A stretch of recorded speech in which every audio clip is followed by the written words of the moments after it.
Pertolongan kita datangnya dari Allah yang menciptakan langit dan bumi, dan di dalam anaknya Yesus Kristus, dan dengan persekutuan Roh Kudus, kiranya menyertai ibadah kita dari awal, pertengahan hingga akhir, di dalam nama Tuhan Yesus. Haleluya.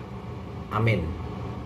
Shalom Bapak Ibu, selamat pagi. Kita akan memulai ibadah pada saat ini, walaupun secara online, namun tidak mengurangi hadirat Tuhan untuk datang di tengah-tengah kita, memberkati kita semua, menolong kita semua. Oleh karena itu, mari kita akan angkat satu pujian, Mulia Sembah Raja Mulia.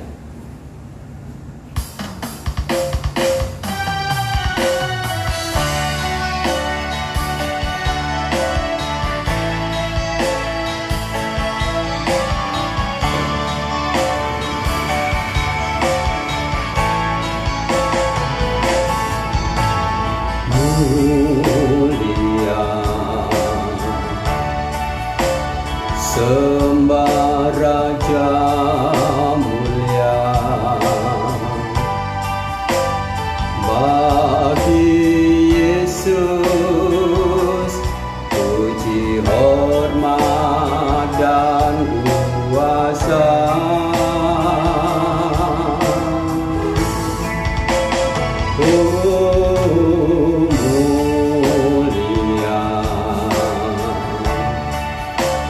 Agung kerajaannya,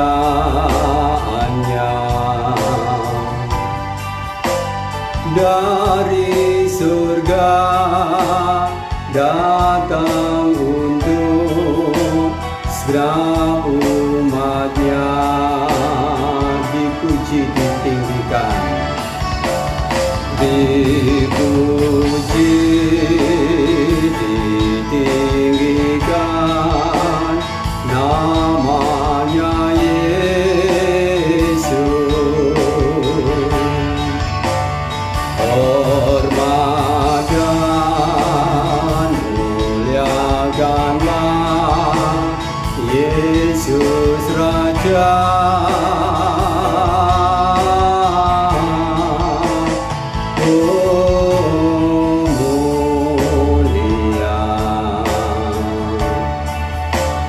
Sembah Raja mulia,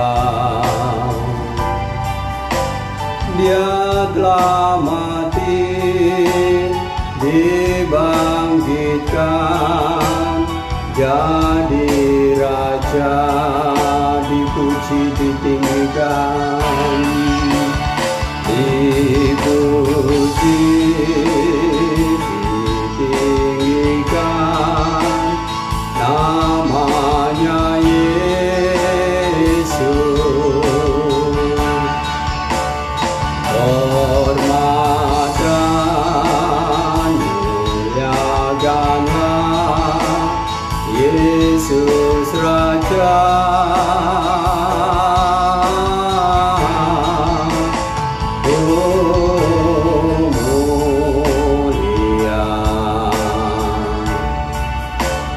Sembah Raja mulia, Dia telah mati, dibangkitkan, jadi Raja. Dia telah mati, Dia telah mati, dibangkitkan, jadi Raja.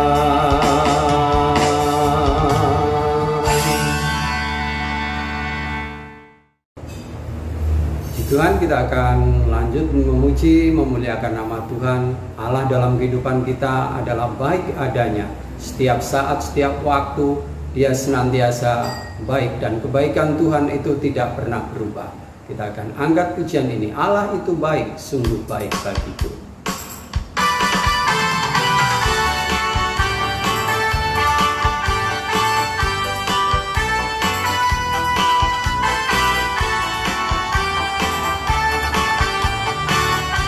Bersama Allah baik.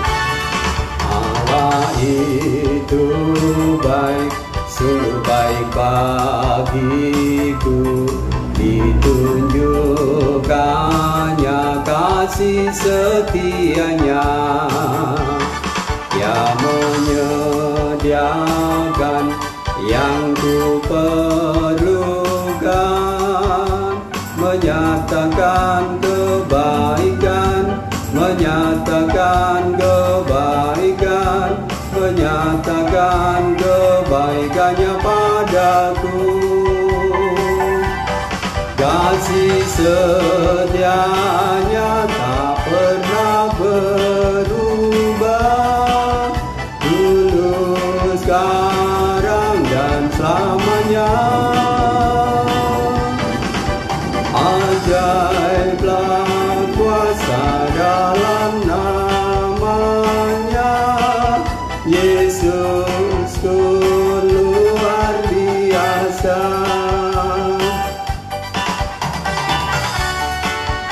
Amin. Allah itu baik untuk selama-lamanya dalam hidup kita. Kita perlu bersuka cita, memuji Dia, memuliakan nama Dia. Allah itu baik, sungguh baik bagiku, ditunjukkannya kasih setianya, Dia menyediakan yang ku perlukan,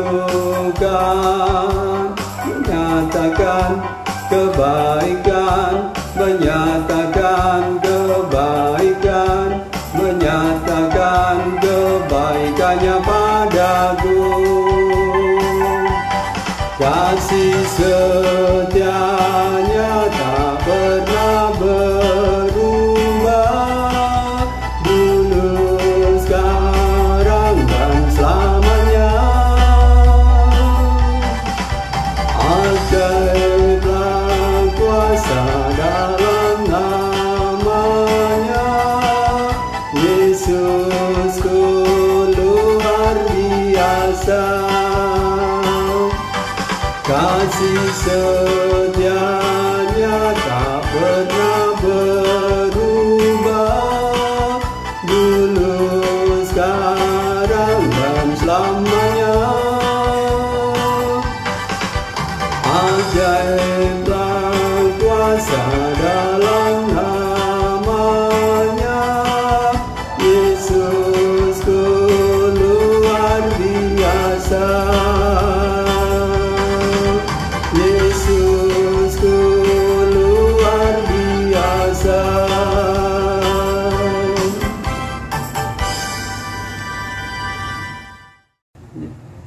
Allah di dalam Yesus Kristus adalah menjadi sobat kita yang setia, yang tidak pernah meninggalkan kita. Kita akan angkat pujian ini. Ada satu sobatku yang setia.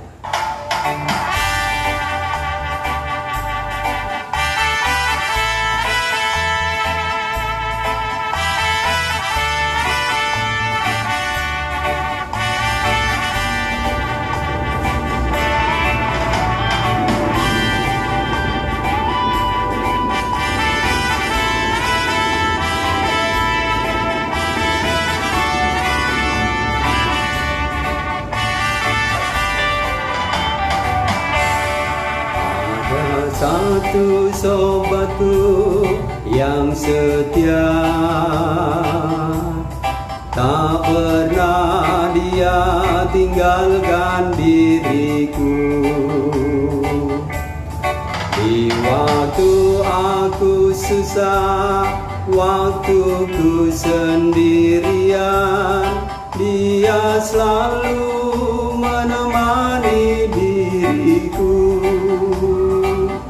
Namanya Yesus, namanya Yesus, nama Yesus yang menghibur hatiku. Namanya Yesus, namanya Yesus, nama Yesus yang menghibur hatiku. Namanya Yesus,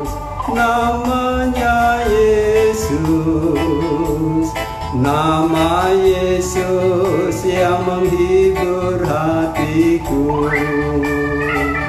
Namanya Yesus, namanya Yesus, nama Yesus yang menghibur hatiku.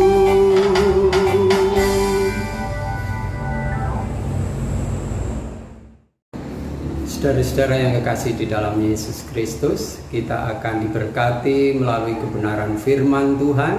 Oleh karena itu, mari kita akan persiapkan diri untuk menerima kebenaran firman-Nya. Kita akan mengangkat satu pujian, Jejakmu Tuhan sungguh sempurna.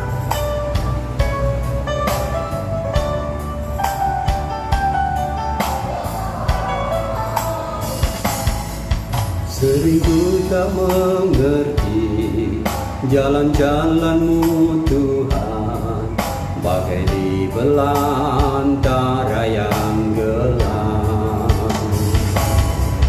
Tanpa seribu tanya, namun tetap percaya, jejak-Mu Tuhan sungguh sempurna.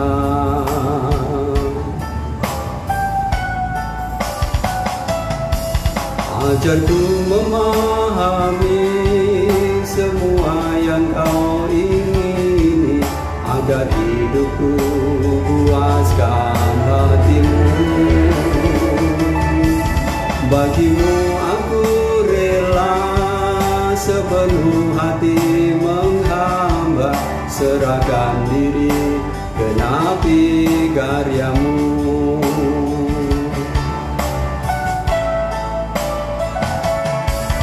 Ajarku memahami semua yang Kau ingini, agar hidupku puaskan hati-Mu.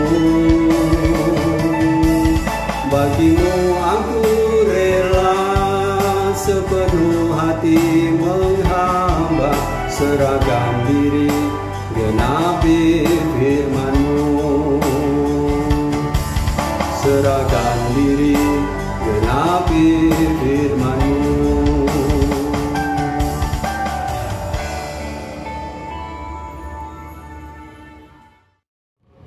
Mari Bapak Ibu Saudari, sebelum kita belajar bersama dari kebenaran firman Tuhan, mari kita berdoa. Bapa, kami sudah memuji muliakan nama-Mu. Kami sekarang mau mendengarkan kebenaran firman Tuhan. Bapa, kami tahu dalam situasi yang terbatas ini, karena Omikron yang sedang naik, kami yakin dan percaya Engkau punya maksud. Dan itulah yang akan Kau ajarkan kepada kami lewat kebenaran pada pagi hari ini. Berfirmanlah Tuhan, bekerjalah Roh Kudus, di dalam nama Yesus, haleluya, amin. Shalom Bapak Ibu Saudari, kita bertemu kembali pada pagi hari ini. Bersyukur masih bisa beribadah walaupun secara full online. Seperti sudah diketahui bahwa Omikron cukup parah di daerah kita di GJKI Maguwarjo. Beberapa jemaat juga sedang sakit. Kami kurang paham apakah itu karena Omikron atau tidak, tapi puji Tuhan kondisinya baik. Tapi untuk untuk mencegah penularan yang masif, maka kami memutuskan untuk menutup gereja hingga ada pengumuman dari pemerintah setempat. Bapak Ibu Saudari, tidak masalah dimanapun kita berada, kita tetap memuji memuliakan nama Tuhan. Pada kesempatan pagi hari ini, kita akan belajar bersama-sama dari kitab Yesaya pasal 61. Yesaya pasal 61 ayat 1 hingga ketiga. Sekali lagi, Yesaya pasal 61 ayat 1 hingga ketiga. Tema pada pagi hari ini adalah maksud Tuhan di tengah penderitaan. Sekali lagi, maksud Tuhan di tengah penderitaan. Bapak Ibu Saudari, sebelum kita belajar dari kebenaran firman Tuhan, ada kalanya dalam situasi seperti ini kita tidak menyangka, ya, sudah lebih dari 6 bulan ya, sejak Delta itu begitu parahnya pada bulan Juni-Juli, lalu kita dapat beribadah kembali, kalau tidak salah sekitar bulan September ya, September, Oktober ya. Pada bulan Desember masih ingat kita berdoa apa? Kalau misalnya Januari ini kita bisa lewat, kita akan pandemik gelombang ketiga tidak akan terjadi. Tetapi Januari berjalan dengan agak parah ya, karena Natal memang tidak kelihatan, tetapi Januari sepertinya adalah akumulasi ataupun pertambahan jumlah orang yang tertular dan terdampak. Akhirnya Februari ini kita mendapat dampaknya. Memang variannya dikenal dengan gejala yang mungkin tidak separah Delta, tetapi cukup untuk membuat kerepotan dan angka yang terpapar itu terus naik tajam. Ya, bahkan hari ini hampir menyamai bulan Juni-Juli waktu Delta itu banyak menjangkiti penduduk Indonesia. Bapak Ibu Saudari, tapi ada yang perlu disyukuri ya, memang tidak banyak korban jiwa, puji Tuhan. Kita bersyukur, itu pasti karena kemurahan Tuhan saja. Bapak Ibu Saudari, kita tidak perlu khawatir apapun yang terjadi. Seperti tema khotbah pada pagi hari ini, selalu ada maksudnya. Nah, Bapak Ibu Saudari, Yesaya pasal 61 ini berbicara kepada umat Israel yang sedang dan sudah dibuang ke Babel. Rumahnya dihancurkan, bait Allahnya dihancurkan, ya. Bayangkan bait Allah. Kalau zaman sekarang misalnya gereja kita ini tutup, ya.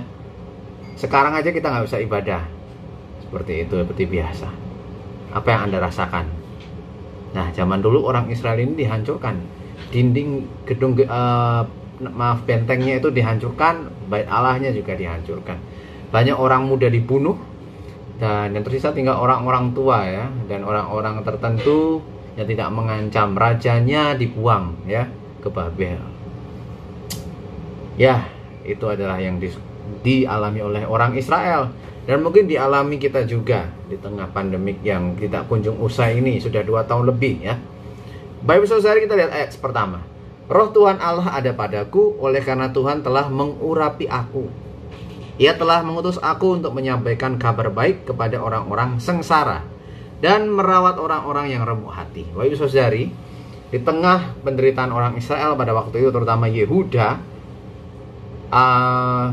ada berita Roh Allah ada padaku ya, lewat Yesaya ya.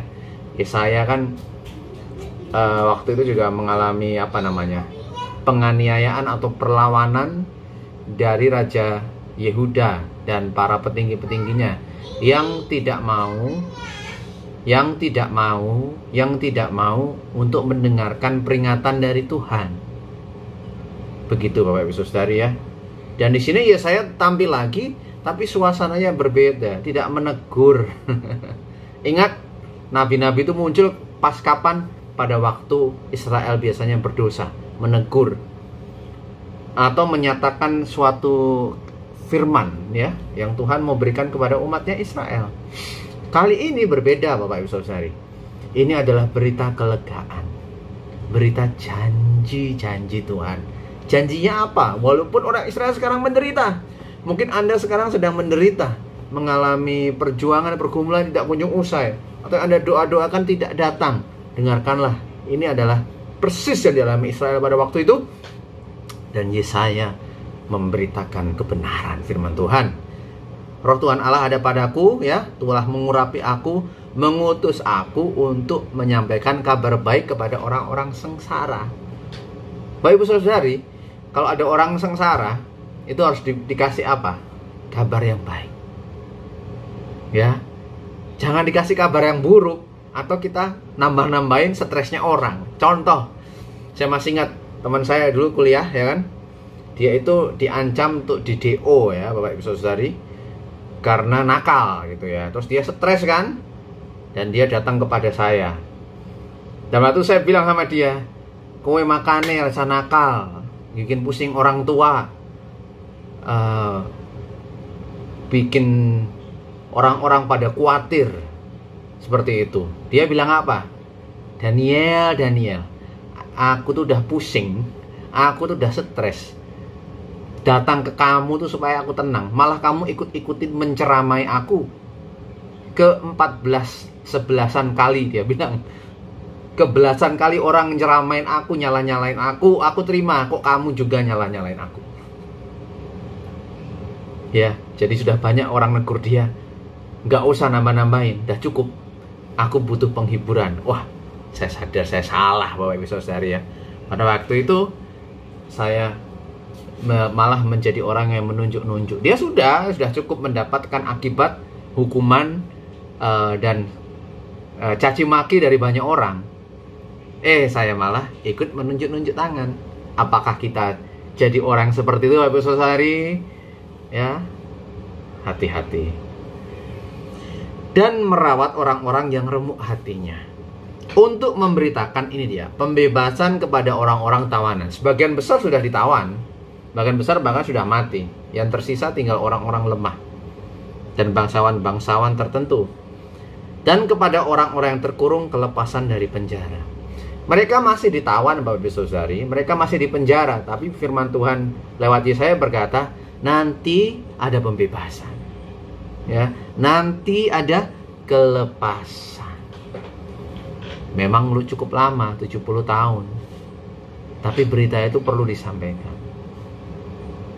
Ya. Untuk apa ini dia? Untuk memberitakan tahun rahmat Tuhan dan hari pembalasan Allah kita, untuk menghibur semua orang berkabung. Ya, ini menarik. Kalau ayat 2 yang pertama itu untuk memberitakan tahun rahmat Tuhan. Tahun rahmat, tahun penebusan kembali ya, tahun Yobel gitu. Yaitu semua nanti tawanan dilepaskan ya, yang hutang dihapuskan, seperti itu ya. Itu kan pada zaman dulu Israel sebagai suatu bangsa dan mengembara, mereka diberitakan ini, kayak kamu yang di penjara, tahun rahmat Tuhan itu tetap bisa jalan. Ya. Tapi nggak cuman itu Bapak Ibu Saudari, kita lewatin dulu hari pembalasan untuk menghibur semua orang yang berkabung, semua sedang berduka. Ya. Tetapi lihat, dan hari pembalasan Allah kita. Bapak Ibu Saudari, nggak cuman berita baik. Berita yang jauh lebih baik itu adalah ada keadilan Allah terjadi. Memang Israel lagi ditindas, diinjak-injak, direbut tanahnya, direbut rumahnya, orang-orang yang dibuang, rajanya dibuang, ya, dianiaya. Anak-anak rajanya masih ingat oleh Nebukadnezar dibunuh di depan ayahnya, mengerikan sekali. Tetapi memang itu kesalahan Yehuda sendiri yang membuat Israel menjadi penyembah berhala. Bapak Ibu Saudari mungkin bertanya-tanya, nyembah berhala kok parah banget sih hukumannya? Bapak Ibu Saudari, kalau ada ilah yang kita sembah selain Tuhan yang benar, maka pasti hidup kita akan jadi jahat. Pasti hidup kita akan merugikan orang lain, merugikan anak kita.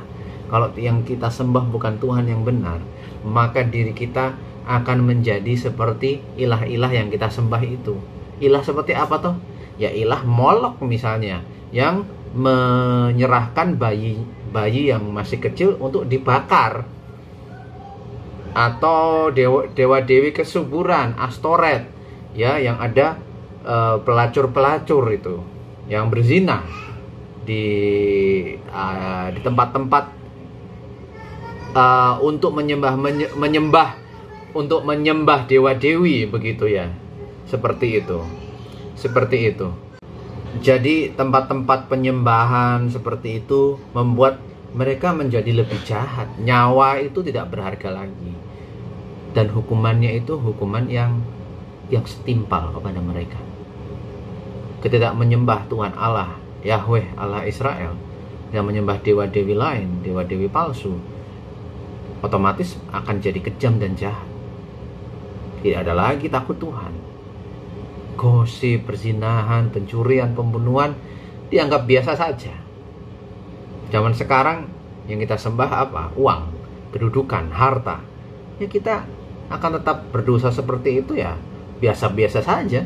Karena yang disembah itu, kalau kita nyembah Tuhan yang benar, kita takut Tuhan.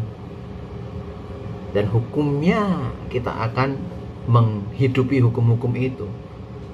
Karena kita menyembah dan mempunyai hubungan dengan Tuhan Allah yang benar. Dan hari pembalasan Allah kita, jadi semua kejahatan, walaupun Yehuda memang jahat, tetapi ketika hukuman itu sudah nanti berakhir, para penyiksa Yehuda, para penindas Yehuda dan Israel itu akan dibalas. Bapak Ibu Saudari, senang nggak kalau dengar koruptor ditangkap?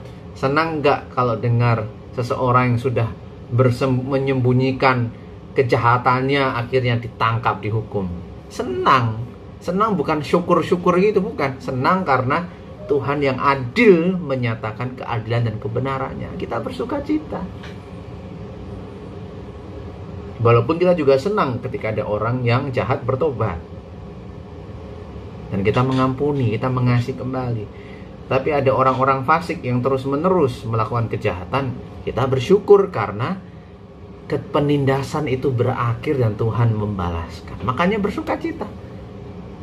Ya, ada pembalasan Allah kita. Ayat 3, untuk mengaruniakan kepada mereka perhiasan kepala ganti abu, untuk pesta ganti kain kabung. Ya, Bapak Ibu Saudari, orang Yahudi zaman dulu waktu berduka, orang Israel waktu berduka itu memakai kain kabung dan abu berduka. Dikatakan di sini diganti apa? Perhiasan kepala, nyanyian puji-pujian, minyak untuk ganti kain kabung. Supaya apa? Orang menyebut mereka pohon tarbantin kebenaran, tanaman Tuhan, ya. Terjemahan lain, yang ditanam di pelataran bait Allah gitu ya, yang bilang gitu. Ini menunjukkan apa toh? Pohon yang tumbuh subur. Sekarang tandus, sekarang tidak berbuah, kering, tidak ada harapan, tapi ada janji-janji Tuhan. Janji-janji Tuhan. Bapak Ibu Saudari, kita kembali kepada ayat 2 tadi. Ya, dikatakan di situ ada hari pembalasan Allah kita. Kenapa itu penting? Karena sifat Allah itu sendiri dikatakan di ayat 8. Sebab aku Tuhan mencintai hukum dan membenci perampasan dan kecurangan. Ya, Ibu Saudari mengalami hal seperti ini, ditindas, itu Tuhan benci. Dan Tuhan itu pasti akan mengembalikan ketika terjadi penindasan atau terjadi dicurangi dalam dagang, ditipu bola-balik gitu ya. Tuhan akan mengembalikan itu. Jadi tahun rahmat Tuhan. Tapi juga kepada kita, kalau kita terlibat dalam hal-hal seperti itu, Tuhan juga nggak suka. Aku benci perampasan dan kekurangan. Merampas itu mengambil sesuatu yang bukan hak milik kita. Dan kecurangan apa? Dalam berbagai hal yang tidak benar, gitu ya. Aku akan memberi upahmu dengan tepat dan akan mengikat perjanjian abadi dengan kamu. Setelah semua dari keadilan terjadi, yang ditindas akhirnya dimerdekakan, yang jahat dihukum, Tuhan berkata akan memberi upah dan mengikat perjanjian. Perjanjian apa? Ya, ini dia ayat 9. Keturunanmu akan terkenal di antara bangsa-bangsa, dan anak cucumu di tengah suku-suku bangsa, sehingga semua orang yang melihat mereka akan mengakui bahwa mereka adalah keturunan yang diberkati Tuhan. Luar biasa. Bapak Ibu Saudari, apa arti penderitaan kita alami? 1, bahwa Tuhan menjanjikan kita tahun rahmatnya. Dalam konteks Israel seperti itu ya. Dan bisa kita pelajari sekarang bagi kita zaman sekarang. Israel butuh waktu 70 tahun untuk menanti tahun rahmat Tuhan. Ya, nanti zaman Esra ya, zaman Zerubabel kembali. Tapi Tuhan mata Tuhan beserta mereka. Dan ada pemulihan di situ. Nah, apalagi ada hari pembalasan milik Allah, keadilan. Yang kita dicurangi, pasti semua akan dimenangkan kita. Percaya nggak Bapak Ibu? Ada pengharapan itu. Orang Israel itu juga lihat itu. Ya, sekarang menderita, rumahnya hilang, anak-anaknya dibunuh ya. Ikut perang kan, anak-anak laki-lakinya perang, mati semua, dibunuh. Akan ada itu. Dan akan ada apa? Keturunannya terkenal, anak cucunya. Bapak Ibu Saudari, Anda menderita sekarang, Anda akan dipulihkan. Dan lebih keren lagi, Israel pada waktu berkata janji-janji Tuhan, ketika mereka terus kembali kepada Taurat Allah, anak keturunannya itu akan terkenal. Apakah itu berlaku bagi kita? Berlaku. Mungkin kita sedang mengalami masalah, atau kita mungkin berbuat dosa dan Tuhan menegur kita. Tapi janji pemulihannya tidak hanya berhenti di kita, tapi kepada siapa? Anak cucu kita. Dan ayat 9, orang-orang akan melihat dan mengakui bahwa mereka adalah keturunan yang diberkati Tuhan. Bapak Saudari, Tuhan itu setia. Ketika kita berbalik, berserah pada kasih karunia-Nya, berserah kepada janji-janjinya. Janji. Siapa yang pernah dijanjikan akan diberi berkat, dikasih bonus, tapi nggak dikasih-kasih, kecewa kan? Tapi ini Tuhan janji, pasti terjadi. Ingat, nggak hanya berhenti di kita yang menderita sekarang. Janji itu kita akan dipulihkan, tapi juga anak cucu kita. Dan mereka akan diketahui sebagai orang yang diberkati Tuhan. Makanya Bapak Ibu Saudari, ajari anak cucu kita untuk kembali kepada kebenaran, kembali merenungkan firman Tuhan. Jangan hanya fokus kepada dunia ini, ada uang melimpah di dunia ini, tapi kehilangan jiwanya. Apa gunanya memiliki seluruh dunia ini tapi kehilangan jiwanya? Anak-anak muda, apapun yang kau alami sekarang tengah pandemik ini, mungkin engkau malah berkelimpahan, saya nggak tahu, atau kamu bergumul. Apapun itu, Tuhan mau membawa kita kepada janji-janji pemulihan. Seperti janji dulu di Sion dipulihkan, dan nanti akan ada Sion kekal ya. Belum ada sekarang Sion kekalnya ya. Nanti ya pasti terjadi di Yerusalem baru ya, di Sion. Tetapi pemulihan itu akan terjadi asal kita tetap terus mengasihi Tuhan. Hati kita yang sudah kenal Tuhan, yang hidup oleh kasih karunia Tuhan, kita pasti rindu sama Tuhan. Dan anak-anaknya akan diberkati. Dan kita sebagai anak Tuhan juga dipulihkan. Mari kita berdoa. Bapak, terima kasih kebenaran firman Tuhan. Kami sebentar akan melakukan perjamuan kudus. Mari Engkau membimbing kami. Terima kasih Tuhan atas janji-janji-Mu yang tetap kekal abadi, walaupun kami harus mengalami penderitaan. Walaupun Israel dahulu mengalami pembuangan, pembunuhan, penghancuran rumah, bait Allah dihancurkan. Tapi ada tahun janji-janji rahmat Tuhan yang pasti terjadi. Dan tidak hanya berhenti di kami, tapi anak cucu kami. Di dalam nama Yesus kami yakin itu. Haleluya. Amin.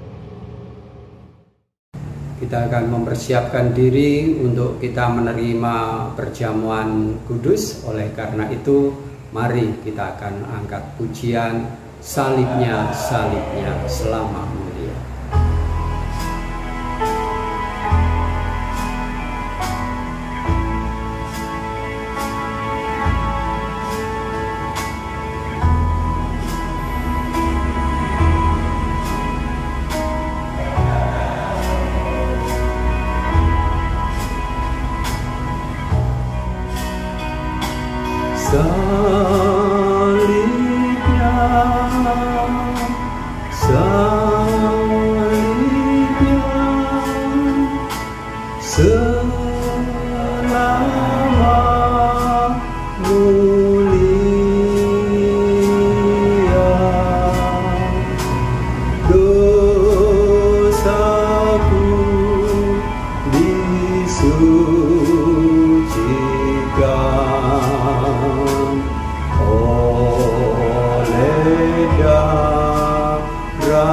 Yesus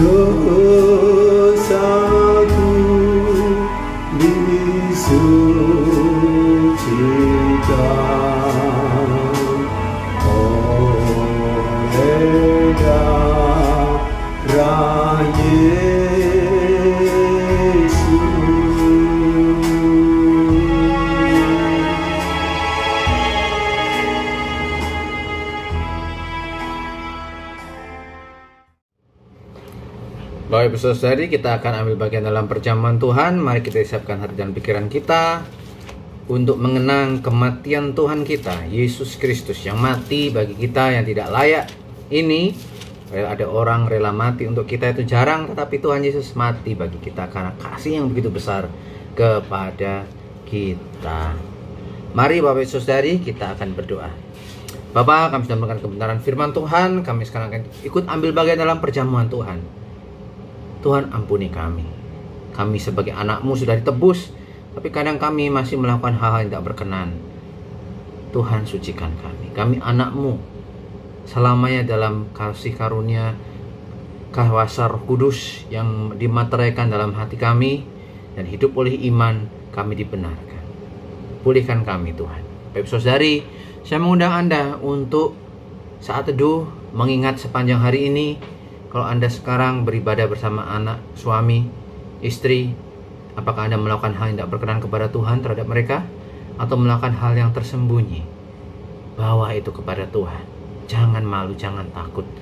Tuhan berkenan menyucikan dengan darahnya. Diperbarui lagi kita yang sudah percaya, terus menjadi seperti Kristus. Haleluya. Silakan berdoa secara pribadi. Bawa kepada Tuhan beban, dosa, akuilah di hadapannya. Dia akan menyucikan kita, memulihkan kita, dan terus kita sebagai anaknya tidak akan pernah ditinggalkan. Haleluya. Mari kita angkat roti kita yang melambangkan tubuh Kristus yang dipecah-pecahkan bagi kita. Dan ketika mereka sedang makan, Yesus mengambil roti, mengucap berkat, memecah-mecahkannya, lalu memberikannya kepada murid-muridnya dan berkata, ambillah, makanlah, inilah tubuhku. Mari kita makan dalam nama Tuhan Yesus.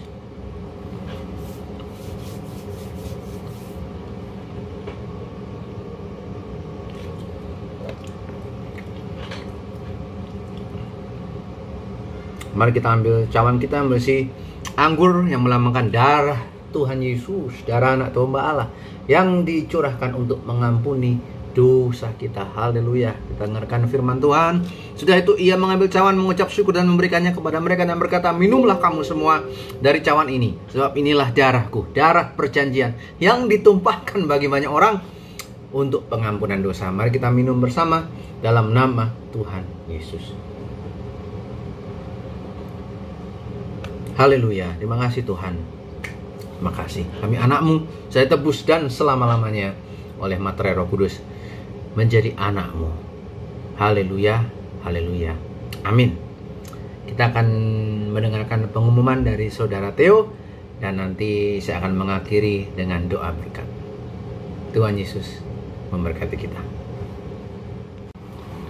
Bapak, Ibu, Saudara-saudari yang terkasih, kita akan segera menyelesaikan ibadah online pada pagi hari ini. Mari kita berdoa. Bapa, kami mengucap syukur karena Engkau sudah menyertai kami dari awal pertengahan hingga akhir ibadah pada pagi hari ini. Bapa, kami mohon agar pertolongan-Mu dalam anak-Mu Yesus Kristus dan persekutuan Roh Kudus kiranya menyertai kami semua, melindungi kami dari bahaya yang jahat dan juga dari segala sakit penyakit, terutama Omikron ini Tuhan. Pada jemaat yang sakit, mari bilut darah-Mu memulihkan dalam nama Yesus. Tolong juga Engkau jamah gembala kami Pak Paulus Rimatawibowo, biar lebih kekuatan, kesembuhan bersama Ibu, dan kembali dapat melayani Engkau dan memuliakan nama Tuhan kembali. Terima kasih Tuhan. Kami bersyukur dan kami percaya bahwa kami akan dipulihkan dan bangkit kembali, nama-Mu dipermuliakan. Haleluya, haleluya, amin. Nah, sekarang saudara-saudariku yang terkasih, pulanglah dengan membawa berkat yang melimpah dari Allah Bapa kita di dalam anaknya Yesus Kristus dan di dalam persekutuan Roh Kudus, memberkati, menyertai kita mulai dari sekarang sampai selama-lamanya, sampai Tuhan Yesus datang yang kedua kali. Maranatha, haleluya, haleluya, amin. Bapa, terima kasih.